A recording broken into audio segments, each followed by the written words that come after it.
Kelly. It was forward ever, backward never. He was fully determined not to let his background keep him on the ground. Kelly believed he was a lion.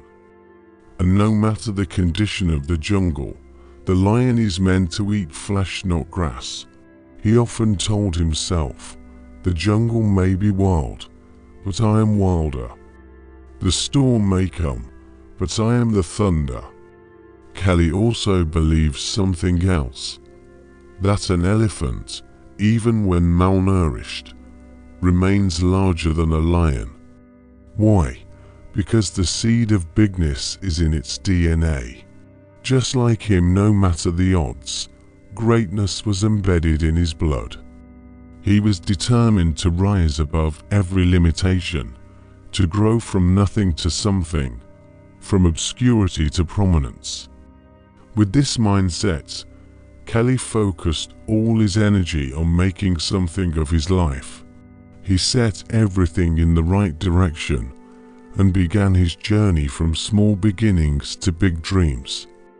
Kelly's beginnings were humble. He lived in a rusted zinc-roofed house with his mother, who sold fruits on a wooden table by the roadside. School fees were a luxury. Meals weren't guaranteed. Yet, his spirit refused to be caged by poverty. He worked odd jobs washing cars, carrying bricks at construction sites, while attending night classes. Most nights, he came home sore and exhausted, but his dream burned like a wildfire in his chest. But just as things began to look up, tragedy struck. His mother fell gravely ill. Hospital bills piled up. Time was running out. Kelly was faced with a choice: give up school or give up hope. He chose neither. Instead, he did the unthinkable. He borrowed money from someone he had been warned never to go near, a man named Razor.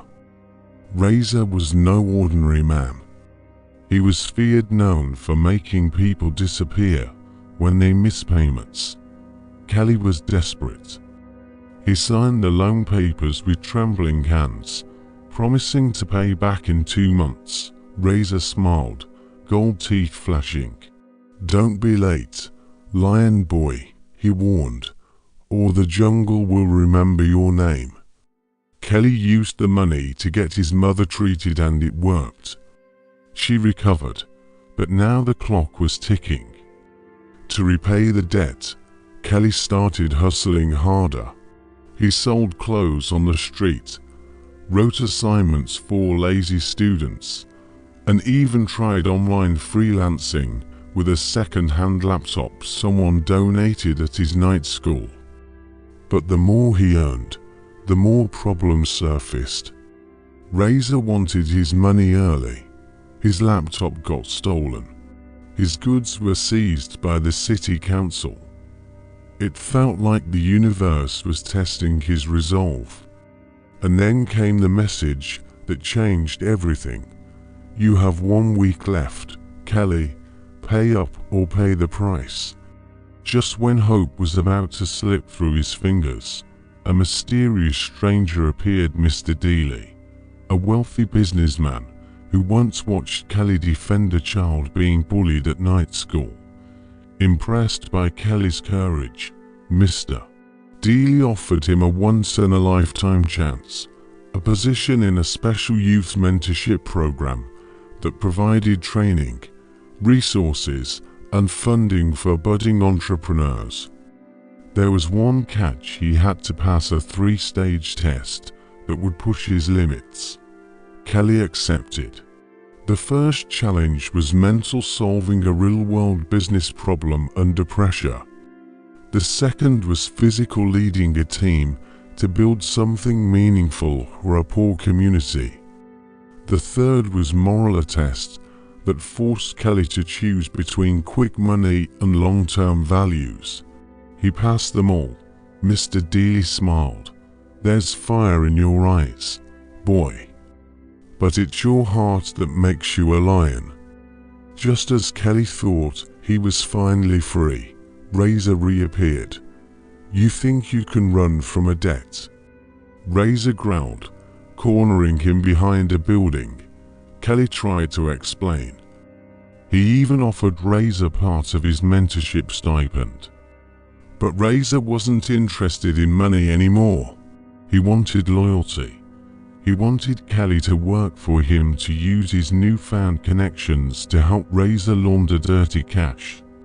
It was a test of his soul. Kelly refused. Razor laughed. "Then you've just declared war." From that moment, strange things began happening. Anonymous threats, missing files, cancelled meetings. Someone was sabotaging Kelly from the shadows. He suspected Razor, but couldn't prove it. Mr. Dealey warned him, "Success is a battlefield, son. You've come too far to run now." It all came to a head when Kelly was set to pitch his business idea, a tech platform to connect underprivileged youth with global freelance work to a panel of investors. On the morning of the pitch, Razor's men attacked. They tried to steal his prototype and leave him wounded. But Kelly fought back, bruised and blooded. He showed up at the pitch late, limping, but undeterred. When asked about the injury, he said simply, "A lion doesn't cancel the hunt because of a scratch. The jungle is watching." He delivered his pitch with fire in his voice, vision in his eyes, and truth in his heart. The room fell silent. Then came applause. Funding was granted. Kelly had made it, but he knew the story wasn't over. Because somewhere in the jungle, Razor was still watching. Kelly was no longer a boy with a dream. He was a man with a mission. His startup, Jungling, was gaining attention. Investors believed in it. Young people from slums, villages, and urban ghettos were now earning money from online jobs, thanks to his platform. Kelly was invited to speak at conferences, feature in magazines, and even meet with policymakers about youth empowerment. Yet, beneath the spotlight, he was haunted by shadows. Razor, he hadn't been seen in weeks, but Kelly knew better than to relax. When Razor disappeared, it only meant he was planning something deeper. And Kelly could feel the tension building, like the hush before a storm. At a networking dinner, a senator whispered to Kelly, "I like your passion, young man, but there are people who feel you're stepping on toes. Be careful, you're playing in a lion's den now." Kelly smiled politely, but inside, he braced himself. He had come too far to bow to fear. The attack didn't come with warning. One morning, Kelly opened his laptop to find his platform had been hacked. Thousands of users were locked out. Payments were halted. Rumors spread that Jungle Link was a scam. Panic. Kelly's team worked around the clock. They traced the attack back to an octopus company owned by Razor. This wasn't just revenge. It was warfare. Then came a letter hand-delivered. "You can either rebuild your kingdom or bury it, but not both. Meet me at the docks, midnight. Come alone." Everyone told Kelly not to go. Mr. Dealey offered security. The police said they'd investigate. But Kelly knew how Razor worked. He played in silence. And if Kelly didn't face him, more innocent people could be hurt. That night, under a blood-red moon, Kelly stood face to face with Razor once more. "You had the streets," Razor said. "You could have ruled beside me, but you chose honor." Kelly didn't flinch. "I chose purpose." And then Razor smiled cold and cruel. Let's see how purpose protects you from what comes next. The next day, Razor's retaliation was swift. Kelly was arrested. False documents were planted, linking him to money laundering and fraud. The media turned against him. Investors backed out. Friends disappeared. Behind bars, Kelly sat in silence, alone, broken, forgotten. Meanwhile, another gentleman was thrown into the same cell. His offense: he refused to give the police a bribe. Why?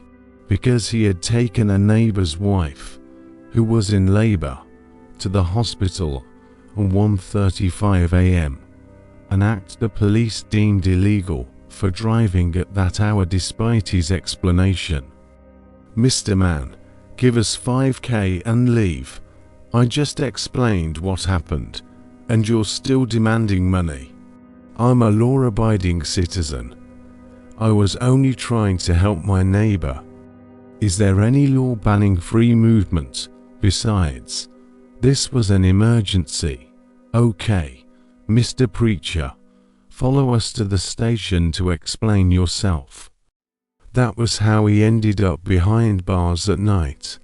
This is what happens when vagabonds are in power.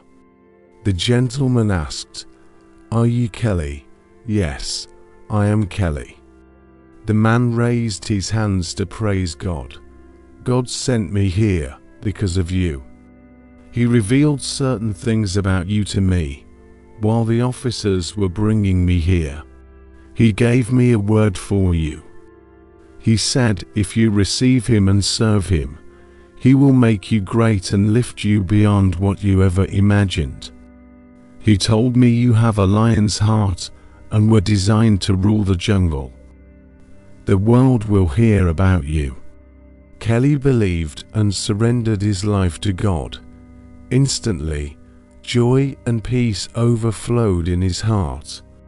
He knelt down and prayed for God's mercy to be released. In the morning, the gentleman was set free. But lions don't die in cages, they plan. While in prison, Kelly used his one call to reach Mr. Dealey. The old man didn't say much, but his final words were enough. "Don't fight like a cub, roar like a king." Kelly began gathering evidence using contacts on the outside, whistleblowers from Razor's crew, and digital breadcrumbs left behind by the hacker. Slowly, a case was built not just to free Kelly, but to expose Razor once and for all. And then, something unexpected happened. A young boy, one of Jungle Link's earliest users, hacked into a government server ethically and found proof that cleared Kelly's name. Kelly was released. But this time, he wasn't just out to survive, he was out to win. Kelly returned stronger. He rebuilt Jungle Link, this time with better security, a stronger team, and bolder vision. His first post out of prison went viral. "You can lock up a body. You can silence a name, but you can never cage a roar. I'm back, and I'm louder." Within weeks, Jungle Link was back online. The youth rallied. Donors returned. Even the same media houses that doubted him now praised his grit. And then justice. Mr. Dealey, using the evidence Kelly had gathered, coordinated with international agencies. Razor was arrested at a private airstrip, trying to flee with fake documents. His empire collapsed like a house of cards. Kelly didn't celebrate with champagne. He visited his mother, knelt beside her, and said, "Ma, your lion didn't forget where he came from." And when he looked in the mirror that night, he saw not the scars or battles, but the fire that still burned. The jungle was vast. The challenges weren't over, but Kelly had become the king he always believed he was. Success changes things, but it doesn't erase the scars. Kelly stood at the opening of Jungle Link's new global headquarters, a sleek, glass building located where the slums he grew up in used to be. He was surrounded by cameras, media, politicians, and partners, but his mind wandered back to the boy who once sold second-hand clothes on dusty streets. He gave a short speech, not about tech or innovation, but about resilience. It's not where you start, but what you carry inside. Every lion bleeds before he roars, but it's the roar that echoes. Despite the applause, Kelly felt something heavier, the weight of expectations, the pressure to stay perfect, the fear of failure always lurking. He had survived Razor, but now came a new enemy: burnout, doubt, and the temptation to become exactly what he fought against, a king too distant from his people. Then came a letter from Razor, written from prison. It read, "You won the jungle, but can you rule yourself? The hardest battle is staying clean when your hands touch gold." Kelly folded the note slowly. Razor was gone, but the warning was real. 1 year later, Kelly stood before the United Nations. He had been invited to speak on youth development and global tech equity. The world now knew his name. His story had inspired millions. Jungle Link had grown into a digital revolution in developing nations.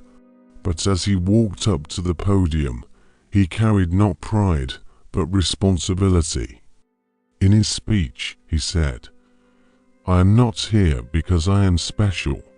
I am here because I refuse to give up. There are millions like me, born in broken places, fighting silent wars. What they need is not pity. What they need is a door." He paused. "I am not a savior. I am a survivor. And I built this platform so others could rise too. Not as cubs in fear, but lions in their own right." The hall erupted in a standing ovation. After the event, Kelly returned to his hotel room.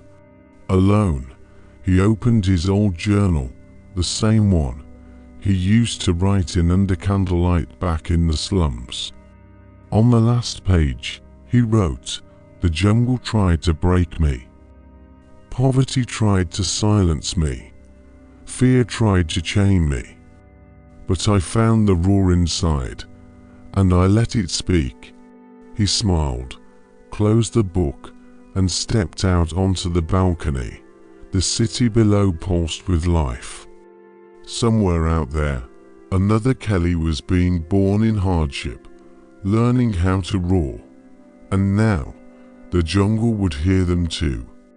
Kelly's fame grew like wildfire. From street interviews to global headlines, his name was everywhere. But the higher he rose, the more enemies sharpened their claws. Anonymous messages began appearing again. "Your story is not over. We will bring you down." Kelly tightened his security and worked tirelessly. But one night, at a major award ceremony, just as he was about to step on stage, the lights went out. Chaos, screams, shots fired. He was rushed out by his guards. But the message was clear. Razor's allies, men still lurking in the underworld, wanted revenge. In that moment of fear, Kelly dropped to his knees in his hotel room and whispered, "God, if you truly kept me through Razor, through the cages, through the shadows, then keep me now. I cannot do this without you." It was the first time he prayed with true surrender. The attacks didn't stop. One morning, News broke of a leaked document accusing Kelly of embezzling funds from jungling. Investors panicked. Kelly almost broke down. But instead of calling lawyers first, he called his mother. She said one thing, "Son, remember when the lion bows to the Lion of Judah? No jungle can consume him." Those words pierced Kelly's heart. That night, he fasted and prayed for the first time in his adult life. The very next day, an unexpected miracle came. A journalist who had been investigating Kelly's case for months released the truth. The documents were forged by one of Razor's old allies, the Storm Past. Jungling's reputation not only survived, but grew stronger because now the world saw Kelly as a fallen hero, but as a fighter of truth. Kelly stood before his team and said, "From this day forward, this company is not just mine, it belongs to God, and everyone we have will give him glory." Months later, Kelly was invited to receive a Global Impact Award in Geneva. The hall was filled with presidents, CEOs, innovators, and world leaders. As he walked to the stage, memories flooded back: his mother selling fruits on a wooden table, his nights in prison, Razor's threats, his whispered prayers. He held the golden plaque in his hands, but instead of speaking about technology or entrepreneurship, he lifted his eyes and said, "Once upon a time, I was a boy with nothing, shattered, broke, hunted, forgotten. But God lifted me from shambles to Stardom. And today I stand not as a self-made man, but as a God-made lion." The hall fell silent, then roared with applause. Some wept, some bowed their heads. Kelly's journey had come full circle, not just from poverty to success, but from fear to faith. That night, as he prayed in his hotel room, Kelly wrote the final words in his journal. "I roared in the jungle, but God gave my voice the echo. To him be all the glory, forever." And with that, the lion within became more than a story of one man. It became a testimony that no matter how dark the jungle, those who trust in God will find their roar and their crown. The day came when Kelly returned to his village, the very soil that once mocked his poverty and threatened to swallow his dreams. But this time, he did not return empty-handed. He came back not just as a son of the soil, but as a man crowned with honor, influence, and grace. At the village square, the people gathered in multitudes. Some who once ridiculed him now stretched trembling hands to touch him, as if his success had rubbed off on their destinies. Children sang songs of hope, elders blessed him, and the youth saw in him a mirror of possibility. Kelly took the microphone, his voice steady but filled with emotion. "I stand before you, not as the boy who once had nothing, but as a testimony that God raises men from the dust and sets them among princes. It was not by my strength, nor by my wisdom, but by the hand of God, who makes all things possible." Tears rolled down his mother's cheeks. She had prayed for this day, and now, before her eyes, her son had become the pride of nations.